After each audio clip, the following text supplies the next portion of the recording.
Good morning students. आज हम relation का लेक्चर 3 ले रहे हैं। तो रिलेशन के लेक्चर 3 में हमने पहले लेक्चर में और दूसरे लेक्चर में आपको इंट्रोडक्शन दिया, थोड़ा सा लास्ट लेक्चर में एग्जाम्पल भी दिए थे। आज कुछ और एग्जाम्पल ले रहे हैं जिससे कि आपको हम क्लियर बता सकें कि कैसे आपको निकालना है, कैसे प्रूविंग करनी है। तो थोड़ा सा आज की क्लास ध्यान से देखिएगा, समझिएगा, कोशिश करेंगे समझाने की। तो पहली बात, हमने 2 क्वेश्चन लिए हैं, इसलिए पहले हम पहले क्वेश्चन के बारे में बात कर रहे हैं। क्वेश्चन दिया है relation R in the set N of natural number है, ये शॉर्ट फॉर्म में लिखा है, डिफाइंड एज आर दिया हुआ है ये। अब इसको आपको बताना है कि रिफ्लेक्सिव होगा, सिमेट्रिक होगा कि नहीं होगा, ट्रांजिटिव होगा कि नहीं होगा, इक्विवेलेंस रिलेशन होगा कि नहीं होगा। हम लास्ट लेक्चर के अकॉर्डिंग फिर से आपको याद दिला दें, यहां पे हमको सेम टर्म लेने थे, यहां पे जो कुछ भी लेना है उसका अपोजिट भी चाहिए। यहां पे हम एक्स वाई, वाई जेड, तो एक्स जेड भी चाहिए, और ये तीनों हो जाए तो ये भी हो जाएगा। याद आ गया होगा, हमने आपको बताया था इस चीज को। तो रिफ्लेक्सिव की बात करते हैं हम। रिफ्लेक्सिव का मतलब क्या? देखो, अगर रिफ्लेक्सिव का मतलब ही अगर आप अकॉर्डिंग टू वर्ड ही ले लो तो रिफ्लेक्सिव का मतलब ही हो जाता है जो रिफ्लेक्ट करता है, सेम टर्म्स की बात करता है। तो हमारे पास ये है, यहाँ एक्स वाई सेट है, तो इसे बोलना है y equal to x plus 5, और जो x है वो 4 से लेस है, 4 से लेस है, 4 से छोटा है। अगर देखो x 4 से छोटा है और हमने जब दोनों जगह क्या रख देना है, इक्वल कर देना है, दोनों जगह इक्वल कर देना है। तो अब आप ही बताओ, अगर ये सीक्वेंस बनेगा और x से जो x है 4 से छोटा है, 4 से छोटा है, तो क्या कोई सिंगल कंडीशन ऐसी होगी जिसपे ये फॉलो करेगा? पॉसिबल ही नहीं कि x में ऐसे ही कुछ जोड़ दीजिए और वो दोनों हो जाए, क्योंकि हमको सेम सेम लेना था। तो भैया not followed, it is not followed. तो आप लिख दोगे नॉट रिफ्लेक्सिव, नॉट रिफ्लेक्सिव हमने इस तरह लिखा है, आप लिख सकते हो it is not supported as a reflexive. अगर आप देखिए बुक्स एग्जाम्पल में या अगर आप कहीं अदर जगह देखो तो बहुत ब्रीफ में लिखा होता है, इतना बड़ा ब्रीफ में लिखने की आवश्यकता नहीं होती आपको बस यहाँ बताना है कि ये क्यों है। पॉसिबल ही नहीं, पॉसिबल ही नहीं है कि एक्स में कुछ जोड़िए तो हो जाएगा, पॉसिबल ही नहीं है। That is means it is a not reflexive, symmetric कहते हैं। देखिए एक सिम्टम तो दिया हुआ है, दूसरा सिम्टम क्या है? अगर ये ऐसा हो जाए तो यहीं से देखो, इस कंडीशन से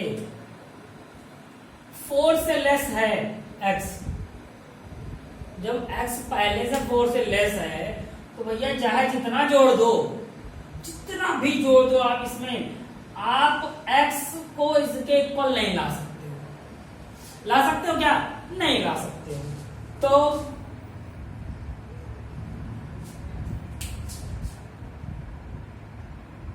नॉट इक्वल मतलब सिमेट्रिक भी नहीं फॉलो करेगा। हम आपको बता रहे हैं फॉलो करने की हर एक कंडीशन। देखिए कल भी हमने लिखा था जो नॉट फॉलो फॉलो, और आज भी वैसा ही ले रहे हैं। मोस्टली क्वेश्चन आपको ऐसे ही मिलेंगे जो नॉट फॉलो करेंगे। ट्रांजिटिव, ट्रांजिटिव का मतलब क्या है? एक्स, ट्रांजिटिव का मतलब है y x प्लस 5, दूसरे में क्या था? एक्स वाई के बाद वाई जेड है, तो Z Y plus 5।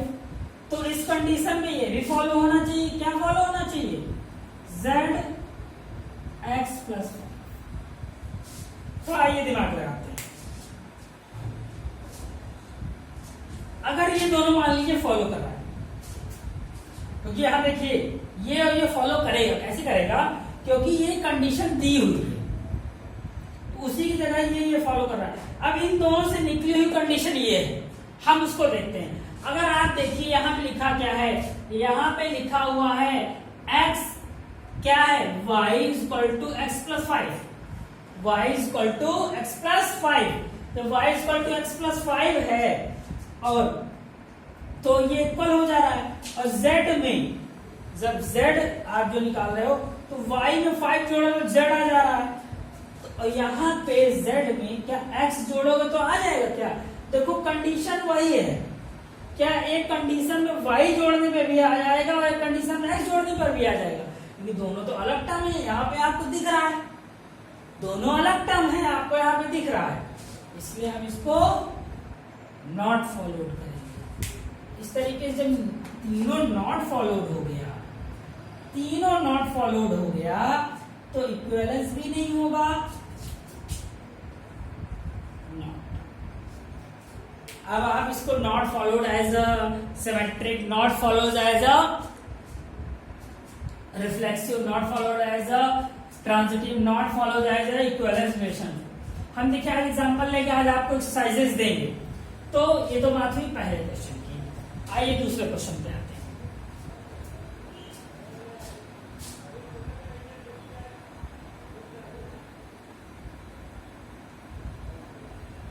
No doubt आपको एक चीज लग रही होगी कि भैया ये सब क्या है फालतू का। तो देखिए आपके लास्ट क्लास में आपने सेट पढ़ा हुआ उसी से रिलेटेड है। अब ये डिपेंड करता है आपने सेट या पिछले साल की मैथमेटिक्स कितने इंटरेस्ट से पढ़ी है, क्योंकि अगर देखा जाए तो 11th 12th की मैथमेटिक्स बहुत ही ट्रिकी है। ट्रिकी होने का मतलब यह है कि आपको सिम्टम से चलना पड़ेगा, आपको समझ के चलना पड़ेगा। अगर आप ये सोच के चल रहे हो कि हम कैसे भी करके निकाल ले जाएंगे, 11th जैसा निकाल लिया वैसे 12th निकाल ले जाएंगे, तो समझ लीजिएगा ऐसा पॉसिबल नहीं होने वाला है। समझ लीजिएगा क्योंकि आपका जो इस साल की या 12th की हम पहले जो हर साल भाई आप एनसीईआरटी उठाइए या कुछ भी उठाइए, जो आपकी इस साल की जो बुक आपको दिखेगी, ये 11th से पहली बात तो इजी, पहली बात जान लीजिएगा। अगर आपने 11th में मेहनत की है तो 11th में मेहनत की है तो 11th से 50% मेहनत में इस साल की मैथमेटिक्स हो जाएगी। 11th के 50% मैथमेटिक्स जो आपने है उससे रिलेटेड है, 50% मेहनत में हो जाएगी। पहला चैप्टर रिलेशन है, सेट से रिलेटेड है, हम आपको बता रहे हैं, समझ आ रहा होगा, इजी है। इसके बाद का चैप्टर और भी इजी है। इसके बाद ट्रिगो है, सिमेट्रिक है, मैट्रिक्स है, ये सब है। आपको देखो तो आप इन सब चीजों को बहुत आसानी से कर सकते हो, बस चीज एक है, प्रैक्टिस ज्यादा करनी पड़ेगी।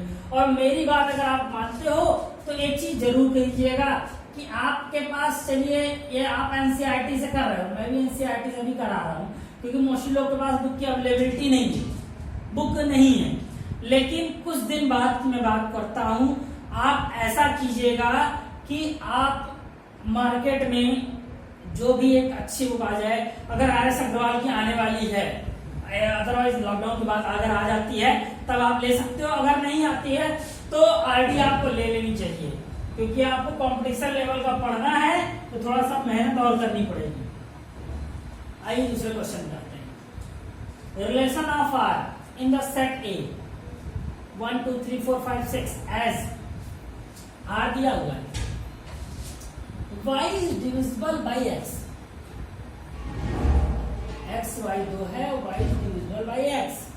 तो जब पहला है हमारा इक्वल है, तो अगर आप बताइए इसमें से अगर कोई एक नंबर ले ले, जैसे 2 2 से डिविजिबल होगा भाई, 3 3 से भी होगा, 4 4 से भी होगा, 5 5 से भी, 6 6 से। जब डिजिट ही सेम है तो डिविजिबल तो होना है, डिविजिबल होना है। तो क्या लिखेंगे, x is divisible by x is divisible by x as example के तरीके से आप लिख दो भैया 1 1 2 2 3 3 भी हो जाए, सब इक्वल है, सब इक्वल है, इक्वल है कट जाएगा, इक्वल है तो कट जाएगा। समझ रहे होंगे आप? जब ये चीजें इक्वल हैं तो आपके इक्वल होने के कारण आसानी से कैंसल आउट हो जाएंगी, इसमें आपको कोई भी दिक्कत नहीं आएगा। अगर आप देखो तो आसानी से कट जाएगी। ठीक, अब देखिए सेकंड कंडीशन क्या कह रहा है। सेकंड कंडीशन कह रहा है सिमेट्रिक एक्स वाई से डिविजिबल है, एक्स वाई से डिविजिबल है। तो अब जैसे देखिए वाई एक्स से डिविजिबल है, तो हम मान लीजिए क्या ले रहे हैं, यहां से अगर हम ले लें 2,1 नहीं 1,2 1,2, तो अगर 1,2 लिया है तो देखो क्या बोल रहा है, 1, जब 2 ले लेंगे और 2,1 ले लेंगे, 2 लेंगे हम उल्टा। अब यहाँ देखो 1 से 2 तो डिविजिबल हो जाए, लेकिन क्या 2 से 1 डिविजिबल होगा? नहीं, क्योंकि 1/2 आ जाएगा, 1/2 आ जाएगा। डिविजिबल का मतलब होता है कंप्लीट डिविजिबल। तो यहाँ भी यह नहीं होगा। क्यों नहीं होगा? क्योंकि अगर जो कंडीशन लिखोगे, हम वर्ड्स में लिख के बता दे रहे हैं आपको, कंडीशन लिखोगे जो y is divisible by x but x is not divisible by y। तो पहला वाला तो यस हुआ, दूसरा नो हो गया, नॉट, दूसरा नॉट हो गया, तीसरे पे ट्रांजिटिव बोला भैया y डिविजिबल है किससे? y डिविजिबल x, शॉर्ट में लिख रहे हैं, ये लिखने का तरीका होता है y divisible x, y is divisible by x। ठीक, और दूसरे वाले क्या होगा, z is divisible bye y। So z is divisible by x। सोचिए थोड़ा सा, देखिए ये y is divisible by x, y जो है x से कट जा रहा है, z is divisible by y, z इससे कट जा रहा है, तो जब y से z कट जा रहा है और x से y कट जा रहा है, तो x से z भी कट जाएगा, x से z भी कट जाएगा, तो इट इज ऑल्सो सपोर्टेड। तीसरा वाला भी क्या कर रहा है, सपोर्ट कर रहा है, कटेगा, क्या होगा, कटेगा। तो जब ये कट रहा है, पहला कटा, पहला ठीक, दूसरा सेकंड वाला नॉट हो गया। अदरवाइज जब तीनों यस हो जाते तो ये भी यस होगा, लेकिन जब तीनों यस नहीं है तो ये नहीं होगा, तीनों यस नहीं है तो ये नहीं होगा। थोड़ा सा और क्वेश्चन लेते हैं, पेशेंस बनाए रखिएगा, वीडियो बड़ा होगा कोई बात नहीं है, लेकिन पेशेंस बनाए रखिए।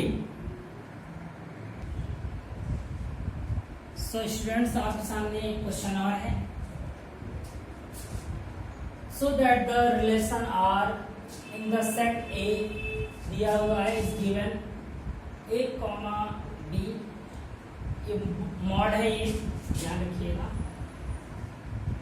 मॉड का मतलब जो भी नंबर आएगा पॉजिटिव ही आएगा। is and even number. आपका एक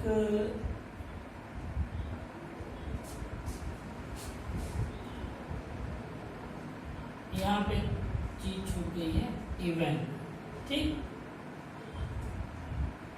इक्विवेलेंस दिखाना है, और जो भी ये दोनों सॉल्व करने में जो भी आएगा वो इवन आएगा। क्या आएगा, इवन आएगा। तो देखिए क्वेश्चन दिया है, so that the relation R is in the set, ये दिया हुआ है, is given by R a, b such that a - b mod में is even. Is even number, जो भी आएगा वो क्या होगा, इवन होगा। तो आपको याद होगा हमने पहले क्लास में बताया था कार्टेशियन प्रोडक्ट निकालते हैं, तो हम सारे कार्टेशियन प्रोडक्ट नहीं निकालेंगे, हम सिर्फ उनकी बात कर रहे हैं जिनसे आपका इवन नंबर आएगा, इवन नंबर आएगा। जैसे कि 1, 1, 2, 2, 3, 3, 4, 4, 5, 5। अगर ये है पहला, देखिए हमको रिफ्लेक्सिव करना है, ये सारे अब इससे फॉलो कीजिए, आप यहां से फॉलो कीजिए, सेम रखेंगे क्या आएगा, सेम रखेंगे क्या आएगा, यहां देखिए a, minus a equal to 0।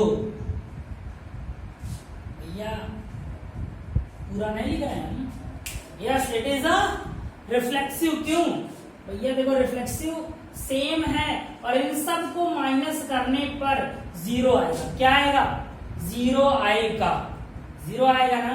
0 आने का मतलब क्या है, 0 आएगा तो 0 आने पे हमको हमारा जो पहली प्रॉपर्टी है, हमारी पहली प्रॉपर्टी है वो मिल जाएगी, जो हमारी पहली प्रॉपर्टी है वो हमको मिल जाएगी आसानी से। ठीक, तो समझ में आया होगा, रिफ्लेक्सिव हो गया। क्योंकि ये देखिए दूसरा हम लेते हैं, अगर आपका देखिए 1, 2 तो नहीं होगा, 1, 3 होगा या 3, 1 होगा, इस तरह 1, 5 या 5, 1। अगर आप देखो इसको यहाँ पे a, b, अगर अब आप यहाँ पे a माइनस b निकालो तो दोनों कंडीशन पे जब पलट भी दोगे तब भी, जैसे कि अगर आप यहाँ रख लो नंबर 1 - 3 क्या आएगा, 2 आएगा। अगर इसी तरीके में 3 - 1 रख दो तब भी 2 आएगा। मतलब कंडीशन फॉलो हो रही है कि नहीं हो रही है, हमको इवेंट चाहिए, इससे माइनस करने के बाद जो निकले वो इवेंट चाहिए। क्या चाहिए, इवेंट चाहिए। तो यहाँ सॉल्व करने के बाद दोनों कंडीशन पे इवेंट आ रहा है, दोनों कंडीशन पे इवेंट आ रहा है। ठीक, ये दो चीजें फॉलो हो गई, समझ में आ रहा होगा, आई थिंक सो। देख लीजिए आसानी से, बहुत ज्यादा कोई दिक्कत वाली बात नहीं है। तो दो चीजें फॉलो हो गई, तो तीसरे की बात करते हैं हम। अब तीसरा देखो, नंबर से भी हम लेके चल रहे हैं। नंबर से लेके चलने का मतलब है ना कि आपको दिक्कतें कम होंगी। ये है ठीक, एक नंबर ये ले लिया हमने, यही ले लेते हैं, चलिए नीचे